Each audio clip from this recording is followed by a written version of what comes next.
Chapter 12 review of Ultimate Expert Kiyoshi. This is the GC test. Let's get it. So we start off with the Grand Crosses and highlighting that the Grand Crosses, they represent the top 3% of all exorcists. They boast some of the highest combat and their and great strength within their exorcist association. So they said that the GC test is a cutthroat as it gets because many of the captains on their own unit are considered to be the defense of the world of the human world, the shields of humans. Here that we pan back into present time, seeing Kiyoshi and Sosuke meet up here once again. Sosuke asks what he's doing here. I thought he was working for the branch of the office, with Tenma and them. As we have a flashback of Tenma saying that you can't even be considered to be a cross paladin if you're not even a Grand Cross, as he gave him a piece of paper. He said if you go miss the test, then you have to wait a whole year to try again. They said before he was gone, Nihon, Akari, Jack, and the Diego, they all made fucking t-shirts that says Gates of Hell to cheer him on as he's going to the GC tournament. Then we back at the present day where he said he made up our mind because in order for him to protect everything, he decided to become a cross paladin, and everybody is fucking shocked. But Sasuke was just grinning because he's like, nice. While in mid conversation, Maki is interrupting Sasuke to talk to Kiyoshi, saying that he's not all that, he's not all what he seems to be, as she pursued to tell him to fight her or to push or to press that he needs to fight her. She then goes to ask if he's ignoring her, if he's ignoring her, as to his answer was yes, because it's distracting for him because the way how she's wearing her jacket is very inappropriate. Not necessarily her jacket, her getup.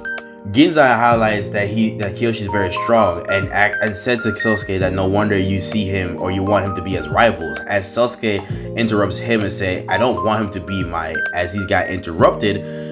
I'm assuming this is the henchman or the right-hand man, butler from the headmaster, implying that it's only been 5 minutes, because even though technically Kiyoshi is late, it's not really necessarily that late. It's only 5 minutes, to where headmasters agreed to just have Kiyoshi in there even though he is 5 minutes late, and the first phase has been completed, so everything's all fine. Then we see this stranger walks up to Kiyoshi, asking if he's Kiyoshi Harai.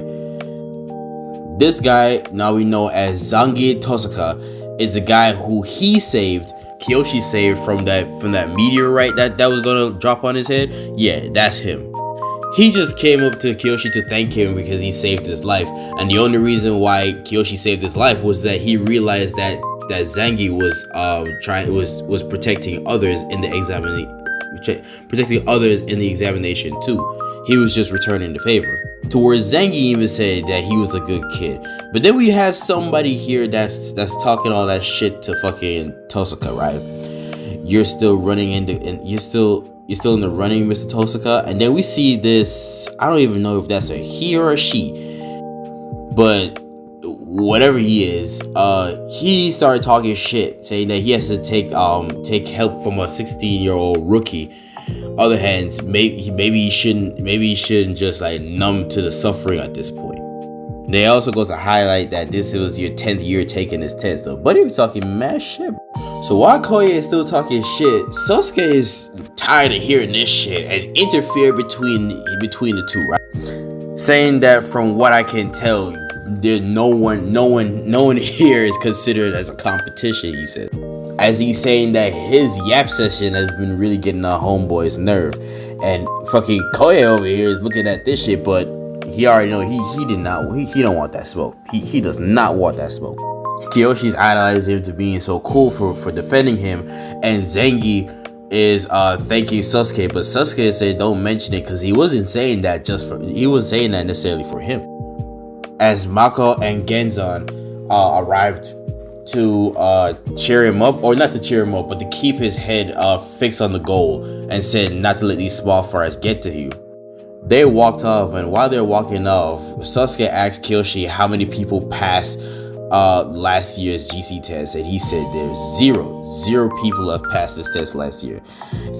And he's just saying that just to highlight that the contest is changed every year, but they always remain in 3 phases. So the second phase could be very well a battle between exorcists. And he's implying if he knows what that means, because if that ever comes to be the case, that means that he's implying that him and Kiyoshi are gonna have a squabble, maybe. So the next time they meet again, Sasuke says that he'll show no mercy, as Kiyoshi admits to say fine. This is where the headmaster highlights out of 50 initial entrants, only 20 remains. So yeah, Buddy was packing these up on phase 1. But now they begin the second phase, the next challenge, where it is now an escape game, and he's very excited for that. And this is an escape called Escape from the Heart of the Memento Forest. And the task is that if you can get back here alive within 1 hour, you pass. The rules for this test is that the people who are remaining are going to be divided into 3 teams, and their duty as a grand crossing, after all, to carry out under the shadow of death.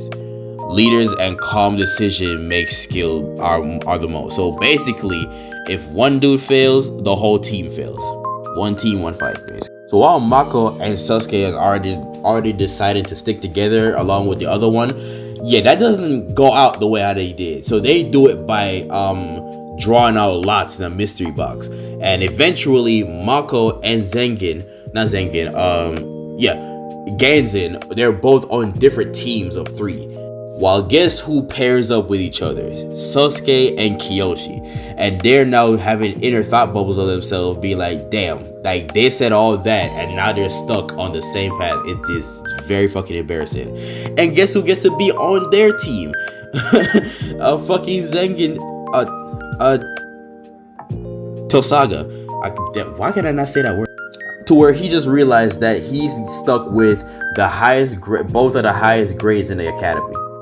Now that the teams have been picked, this weird guy with the fucking witchcraft dreadlocks or some shit like that just made a whole a teleportation ability called Twilight Zone Transfer, where they transfer them to the forest itself.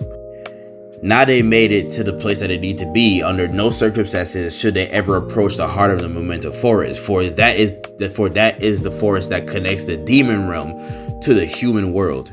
And the place that's swarming with monsters is known as the Cult Hole. Those who violate this rule are chosen to risk their lives. As we see the demon, I think this is the same demon that Sasuke killed. I don't know for sure, but it just looks the same.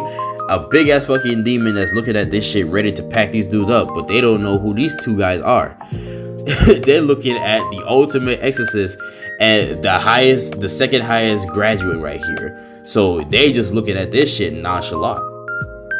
Oh, meanwhile, Zangief is looking in the background, just freaking the fuck out, cause you know he don't really got powers like that. That's it for the review of chapter 12. Let me know what y'all think. I'm going to be live right now actually for chapter 13 to chapter 14 to 16. All right, we're trying to reach up to the latest chapter. Okay, so stay tuned for that and catch y'all next.